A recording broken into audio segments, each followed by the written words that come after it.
અમદાવાદમાં કળિયુગી દીકરાએ માતાને દંડાના ઘા ઝીકી હત્યા નિપજાવી હોવાની ઘટના સામે આવી છે।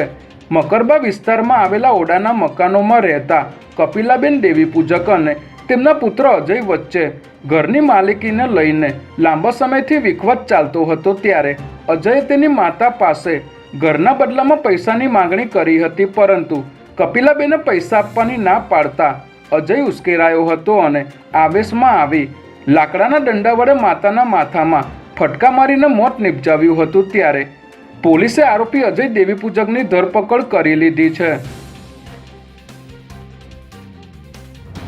અમદાવાદ અને ગાંધીનગરમાં ઘરફોડ ચોરી તેમજ વાહન ચોરીના ગુના આચરતી ગેંગને ક્રાઇમ બ્રાન્ચે ઝડપી લીધી છે।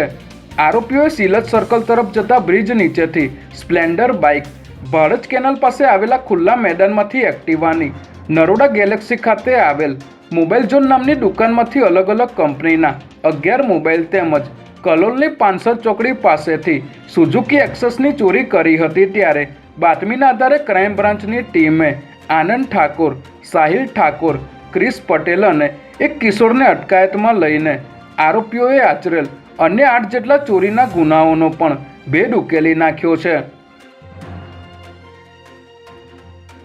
અમદાવાદમાં વધુ એકવાર હિટ એન્ડ રનની ઘટના સામે આવી છે, જેમાં પતિ પત્ની એક્ટિવા લઈને રાણીપના બલોનલંગર બ્રિજ પરથી પસાર થઈ રહ્યા હતા। ત્યારે પાછળથી ફૂલ સ્પીડે આવેલા કાર ચાલકે એક્ટિવાને ટક્કર મારી હતી, જેના કારણે એક્ટિવા ચલાવનાર કિશન વછેટા નામના 28 વર્ષના યુવક બ્રિજ પરથી નીચે પટકાતા તેનું સારવાર દરમિયાન મોત નીપજ્યું હતું। જ્યારે તેની પત્ની ઇજાગ્રસ્ત થતાં સારવાર માટે હોસ્પિટલ ખસેડવામાં આવી હતી।